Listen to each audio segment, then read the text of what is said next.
आप सभी को मेरा प्रणाम। हिंदुस्तान के प्राइमरी स्कूलों का आज मैं ऐसा सच आपके सामने इस वीडियो के माध्यम से पेश करूंगा कि आपको लगेगा कि जो जड़ है हिंदुस्तान का वही काटा जा रहा है। जड़ को जब काट दिया जाएगा, प्राइमरी शिक्षा को जब बर्बाद कर दिया जाएगा और इसमें किन किन लोगों का योगदान है, माननीयों का, मास्टरों का, अधिकारियों का, वो सब आपके सामने तर्कों के साथ, तथ्यों के साथ, प्रमाणों के साथ मैं पेश करूंगा। और मैं ये बताऊंगा कि ये विश्व गुरु भारत किस तरीके से लेबर गुरु बन गया।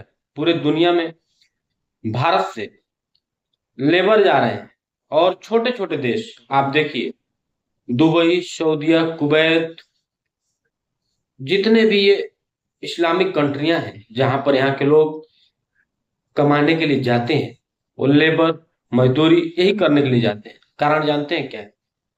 प्राइमरी शिक्षा को ध्वस्त कर दिया गया। जो भारत की आत्मा है, जड़ है, उसी पर सीधा हमला बोल दिया गया। 90% प्राइमरी स्कूलों की स्थिति यह है कि बच्चे शुद्ध रूप से अपना नाम नहीं लिख पाएंगे। 90% मैं कम ही बोल रहा हूँ, यह आंकड़ा 95% है। बहुत जिम्मेदारी के साथ बोल रहा हूँ।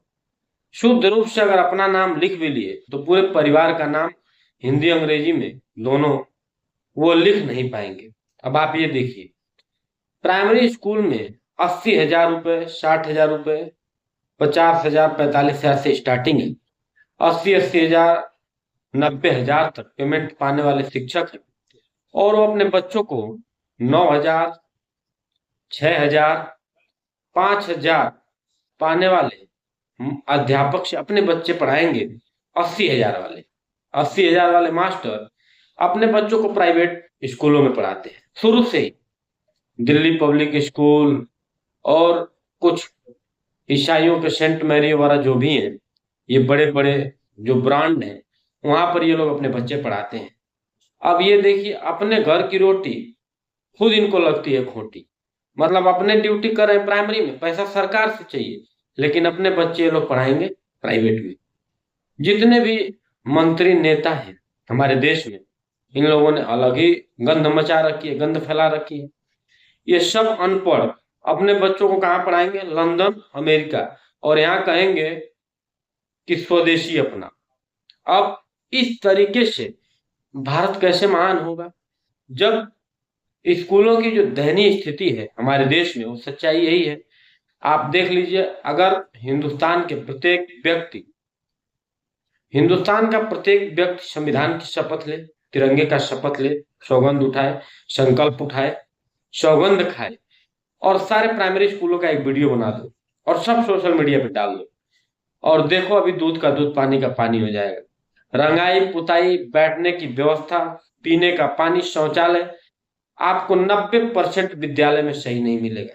ये पूरी जवाबदेही, पूरी जिम्मेदारी के साथ में बोल रहे हैं।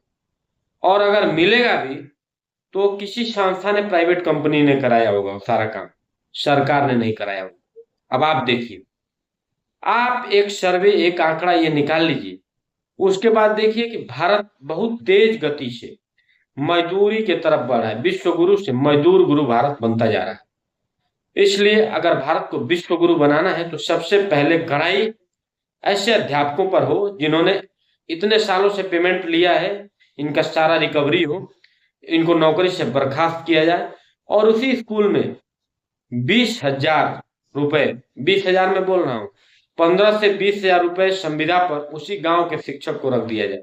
अभी देखिए स्कूलों की स्थिति सुधरनी शुरू हो जाएगी। गांव में पढ़े लिखे लोग इतने थोक के भाव में बेरोजगार हैं, ये जुगाड़ू लोग कहीं से डिग्री लेकर नौकरी पा गए हैं और ये शिक्षा को बर्बाद कर रहे हैं, ये भारत को बर्बाद कर रहे हैं। ये भारत के भविष्य को बर्बाद करने वाले आतंकवादी हैं। अब आप सोचिए, मैं बहुत कठोर शब्द इसलिए बोल रहा हूं कि जो भारत को बर्बाद कर रहा है, भविष्य ही बर्बाद कर रहा है, वो आतंकवादी नहीं तो और क्या है।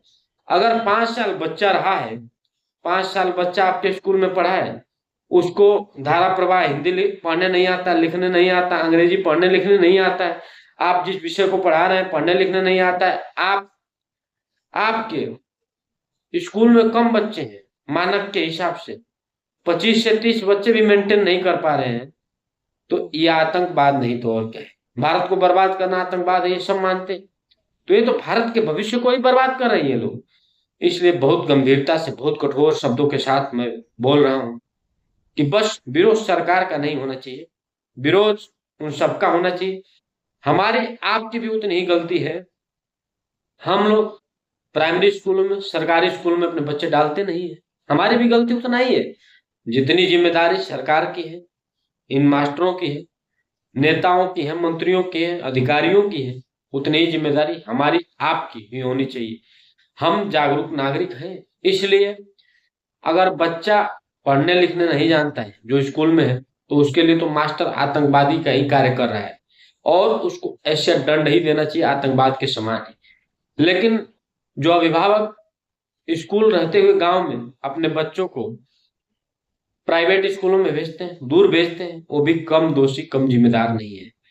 इसलिए सबसे पहले जो कैमरा लगना चाहिए, वॉइस रिकॉर्डेड कैमरा, वो स्कूलों में हो। स्कूलों की रंगाई पुताई, डेंटिंग पेंटिंग सही हो। सारे अध्यापकों को, सारे नेताओं को, अधिकारियों को एक एडवाइजरी जारी हो कि जो भी अपने बच्चों को सरकारी स्कूल में नहीं पढ़ाएगा वो किसी पद पे नहीं बना रहेगा देश में। अभी देखिए सब मामला सॉल्व हो जाएगा। जितने बड़े लोगों के बच्चे सब दूसरे जगह पढ़ेंगे, अच्छे अच्छे स्कूलों में पढ़ेंगे। अच्छे स्कूल उनको कहा जा रहा है क्योंकि वहां माल अधिक है, माल अधिक देना है, तो ये लोग फैसिलिटी देख के अपने बच्चों का नाम लिखवा देते हैं। एसी चाहिए इनको, कूलर चाहिए, पंखे चाहिए, बढ़िया डेल मेंटेन कमरा चाहिए बच्चों को बैठने के लिए, बढ़िया सीटिंग अरेंजमेंट का व्यवस्था चाहिए। इसलिए हमारे स्कूलों की, हमारे प्राइमरी स्कूलों की ऐसी दयनीय स्थिति है। और इस सच्चाई है कि प्राइमरी स्कूल में पढ़ने वाले 90 से 95% बच्चे जो 5वीं क्लास तक, प्राइमरी तक, जो जड़ है, जो भारत के भविष्य है, जो आत्मा है, वो पढ़ने लिखने में बहुत कमजोर हो जाते हैं। भारत का जो भविष्य है वो इन अध्यापकों ने चौपट कर दिया है। अपने बच्चों को, अपने बच्चों को अलग स्कूलों में डालकर अपनी रोटियों का, खुद का ही विरोध करके, मैंने अपने वहीं पढ़ा रहे लेकिन अपने बच्चों को। अब एक बात मैं मोटा मोटा बोल दिया कि जो जड़ है, जब उसका इलाज नहीं किया जाएगा, जब जड़ का इलाज नहीं होगा, तो ऊपर ऊपर पेपरबाजी से, समाचार से, स्कूलों को मर्ज कर देने से, ये कर देने से, वो कर देने से, सब ड्रामा है। कोई मामला सॉल्व नहीं होने वाला है। सच्चाई ये है कि ये कार्य हो, ऐसे अधिकारियों को, ऐसे नेताओं को, ऐसे अध्यापकों को आतंकवाद के समान दंडित किया जाए। अभी देखिए इनसे सारा वेतन रिकवरी किया जाए, इनके घर पे बुलडोजर चला दिया जाए, इनकी संपत्तियां कुर्क कर दी जाए। अब इस सारा मामला ये सॉल्व हो जाएगा, सब कुछ सुधर जाएगा। सरकार एक मानक है जो उसका पालन भी नहीं करती। 1.5 से 2 किलोमीटर के दायरे में कोई स्कूल नहीं होना चाहिए जहाँ सरकारी स्कूल है। दुनिया भर के स्कूलों को लाइसेंस किसने दिया है? कौन करता है ये सारा कार्य? सरकार करती है, आम आदमी लाइसेंस तो बांटता नहीं है। इसलिए ये अंधेरपुर नगरी चौपट रह जा, टकासर भाजी टकासर खा जा। और ये सब जो टेक्निकल दिक्कतें हैं प्राइमरी स्कूलों में, वो मैं आपके सामने प्रस्तुत किया। अगर आपको लगा ये सच्चाई है और इसी तरीके से व्यवस्थाएं सुधर सकती हैं, तो ये वीडियो जन जन तक पहुंचाइए। आप हमारी आवाज बनिए, हमारे चैनल को सब्सक्राइब करिए। जय हिंद।